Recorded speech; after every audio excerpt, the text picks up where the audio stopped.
suis chargé de mission en permaculture, transition écologique et toutes les thématiques vertes de développement durable à Forgy, Fédération de maisons de jeunes.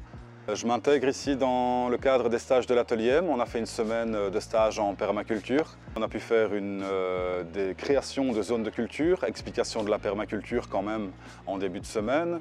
On a créé une grainothèque, donc on a pris une vieille armoire en métal qu'on a pu poncer, peindre. On a travaillé sur des murs végétaux en palette et un mur de séparation entre l'espace de foot et l'espace jardin. Ça permettra aux ballons de ne pas aller dans les plantes, ça leur permettra de jouer sereinement.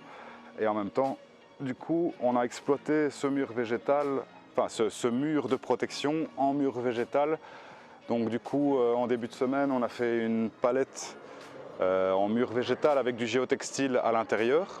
Dedans, il y a un tuyau d'irrigation et du terreau. On va venir mettre des fraisiers sur ce mur végétal et ça permet de gagner en espace au sol parce que du coup, on travaille en 3D et donc en vertical. À côté, on a fait un bac qu'on remplira aussi avec du géotextile et une culture en lasagne et du terreau. Ça permettra de venir mettre des légumes. Et un peu partout sur cet espace, on viendra mettre des petits fruitiers, groseilliers, framboisiers. En plus des fraises, ça va être un truc assez sympa. Et l'idée, c'était vraiment d'avoir ces deux fonctions. La protection par rapport au terrain de foot et pas faire juste un mur en palette, mais pouvoir en faire quelque chose qui a du sens aussi par rapport au jardin pour embellir l'espace, mais en même temps avec quelque chose d'utile, quoi.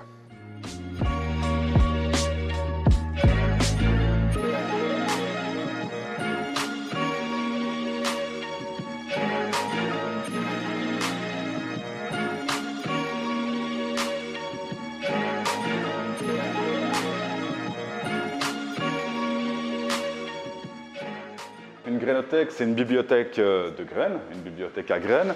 Ça va permettre non seulement d'avoir différentes familles de végétaux, de légumes qu'on pourra échanger, transmettre, donner à différents publics, et en plus de faire des starter kits, donc des kits de démarrage avec différentes familles de légumes pour les structures, maisons de jeunes, AMO, pour les particuliers, pour les jeunes qui viennent dans les ateliers. Le principe de faire un potager mais tout en respectant la nature et pas devoir se casser le dos et travailler pendant 3 jours juste pour 1 mètre carré.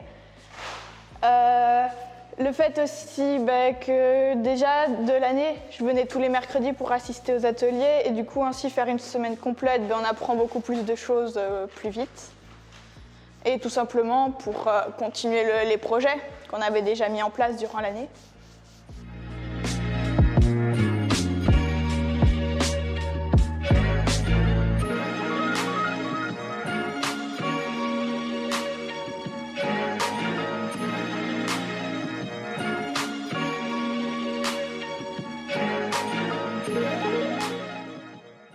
Moi j'adore parce que ça change. Être vraiment dans l'herbe et pouvoir monter le projet qu'on a depuis le début de la semaine, c'est génial.